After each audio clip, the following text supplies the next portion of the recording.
அம்மா அப்பா என்ன போய் சொல்றாங்க உங்ககிட்ட? எனக்கு அண்ணா இருக்காங்க சார். தனியா அவங்கள கூட்டிட்டு போய் பர்கரு ஜூஸ் எல்லாம் வாங்கி கொடுத்து சாப்பிட்டுட்டு இருக்காங்க.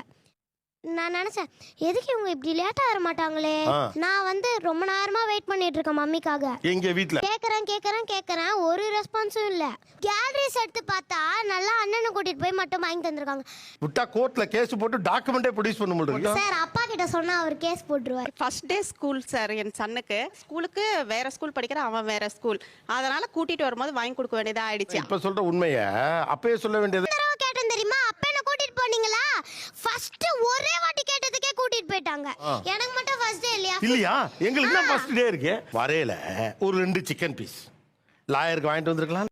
வாட்டி அவங்க பையனை மட்டும் தான் சார் கூட்டிட்டு போயிருக்காங்க. என்ன கூட்டினே போனது இல்ல. உடைஞ்சு போன பவுச்சை தான் நான் இத்தனை நாளா எடுத்துட்டு போயிருந்தேன். ஒரு பவுச் நான் கேட்டேன் சார். ஒரு பவுச்சுக்கு பவுச் எங்க இருக்கு தெரியுமா? மேல இருக்கு, பர்ன மேல இருக்கு. அதை எடுக்க மாட்டேன். எடுக்க கூட இவ்ளோ பண்ற. உடைஞ்சு போன பாக்ஸே 2 வருஷமா வச்சிருந்தேன். 4 நாள் 3 நாள் இருக்கும்.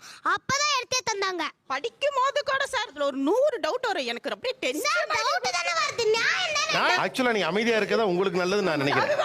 ஏன்னா நீங்க ஒரு வாய் திறந்தா 10 பாயிண்ட் முடிச்சிட்டு வந்தா மட்டும் இல்ல பாப்பா அம்மா கையில ஹெல்மெட் இருக்கும். டாடியும் வந்திருப்பாரு. 2 பேரும் நல்லா என்ன விட்டுட்டு ஷாப்பிங் எல்லாத்தையும் போயிட்டு வருவாங்க. மன உளைச்சலுக்கு ஆளாயிட்டேன். இவங்க போட்டோல எடுக்க மாட்டாங்க. இவங்க 2 பேர் போனா நான் எனக்கு தெரியும் அவங்க மாட்டிப்பாங்கண்ணா. கேட்டால தாத்தா பாட்டி வீட்டுக்கு போயிட்டு வந்தேன். அவர் தேவசம் பண்ணிட்டு வந்தோம். இருந்தாலும் நானும் தானே சார் வரணும் அந்த இதுக்கு. அப்ப எப்படி இவங்க மட்டும் விட்டு போவாங்கன்னு பார்த்தேன். சார் எல்லாம் எங்க அப்பா தான் சார் பாப்பாங்க. வக்கீல் சார் வாங்க நீங்களே வந்து தீர்ப்பு சொல்லுங்க.